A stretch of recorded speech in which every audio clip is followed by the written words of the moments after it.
So role of the CR network is over. Now role of the op-amp, which acts as the active component in the filter. The signal that is being coupled by the 0 is given to the non-inverting terminal of the op-amp. It will be amplified with a gain of 1 plus Rf by R1.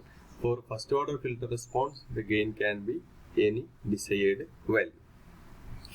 Now filter input, we take it as a Vs because from this one onwards you can have filter, and this is the amplifier portion. Amplifier input is labeled as a Vi. So Vi is clearly part of Vs appearing across R, that is net EMF Vs by total resistance R plus 1 by j omega c into R.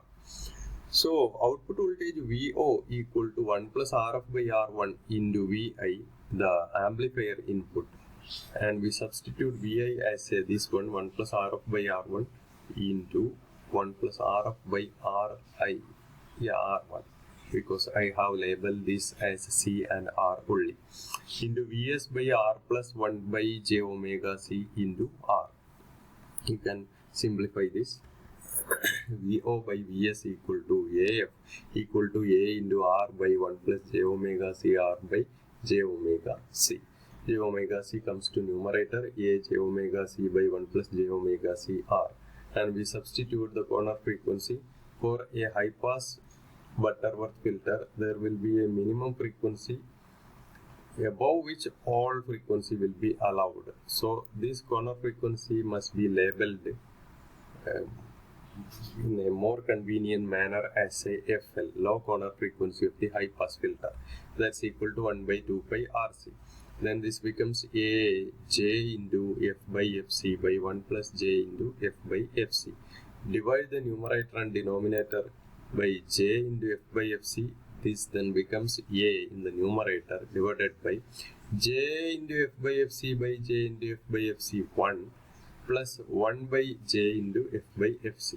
1 by j is minus j in the numerator. F by Fc becomes its reciprocal. So then this is equal to A by 1 minus j into Fc by F.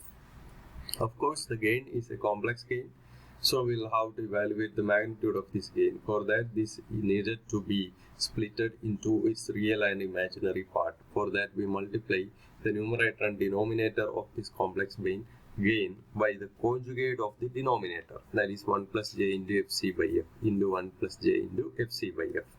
This is now A into 1 plus j into Fc by F divided by, this is of the form A plus b into A minus b, A square 1 minus j square into Fc by F whole square, that is A into 1 plus j into Fc by F divided by 1 minus j square is minus 1, make it a plus Fc by F whole square. So the real part is A by 1 plus Fc by F whole square. Imaginary part is A into Fc by F by 1 plus Fc by F whole square.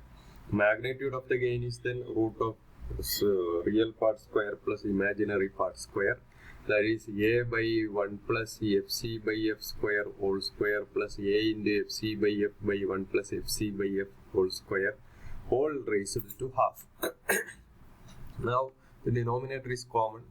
Numerator has a common factor A square that is taken out, and out of the square root make it say A. Root of what remains here is 1 plus what remains here is Fc by F whole square. So Fc by F whole square, whole divided by 1 plus Fc by F square whole square is the common denominator that is taken out, and out of the square root to make it say 1 plus Fc by F square. Now the numerator and denominator can be cancelled to make it as A by root 1 plus Fc by F whole square. So this is the expression for the gain magnitude, and phase of the gain is phi equal to tan inverse of imaginary part by real part, that is tan inverse of Fc divided by F. Now let's take the corner frequency as 1 kHz and we tabulate this. Serial number 1, frequency of the input signal 1, Fc by F whole square comes in this expression. So Fc by F whole square is evaluated in the next column. and the gain 20 log A minus 10 log of 1 plus Fc by F whole square, that is the decibel gain. 20 log A is the midband gain or maximum gain. A is taken as such A itself, so that we will have to take care of this subtraction part, and phase difference phi is also labeled. When the frequency is 1, Fc by F is 1k divided by 1, that is kilo, that is 1000, 10 raised to 3 whole square. Gain is 20 log A minus 60 decibel. So when the frequency is less than this one, gain is extremely small by an amount of 60 dB from the midband gain.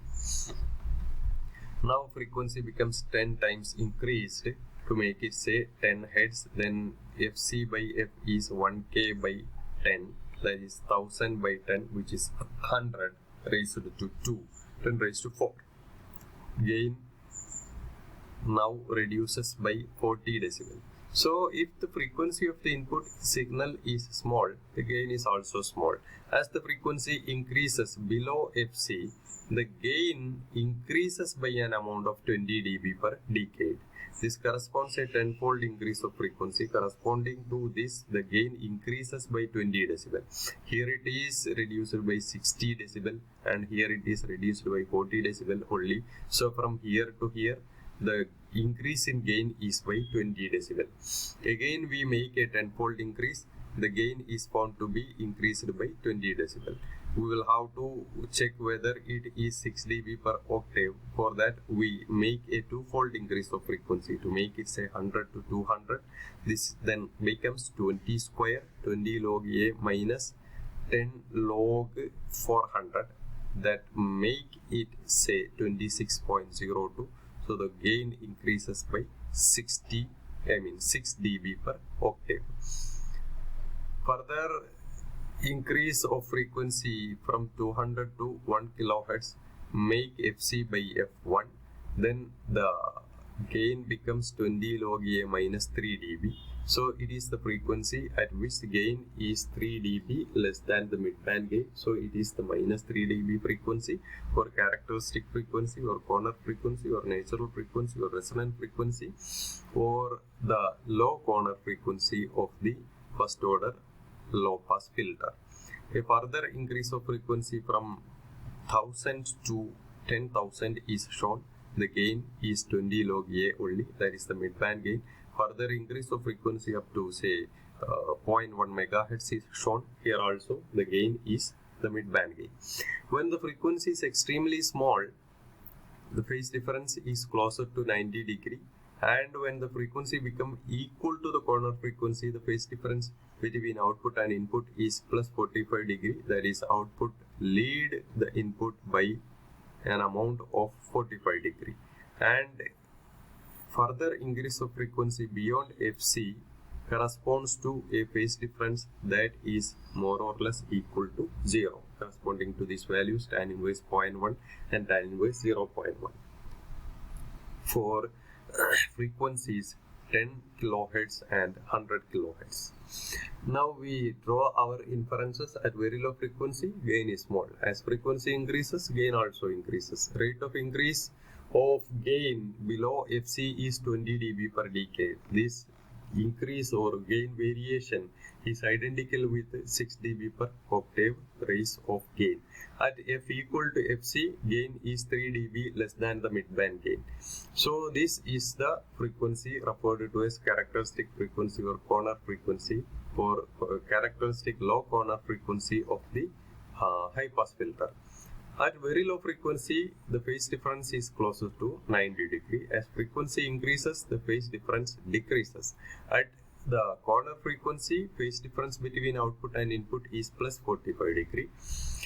And at very high frequencies, the phase difference is negligible between input and output.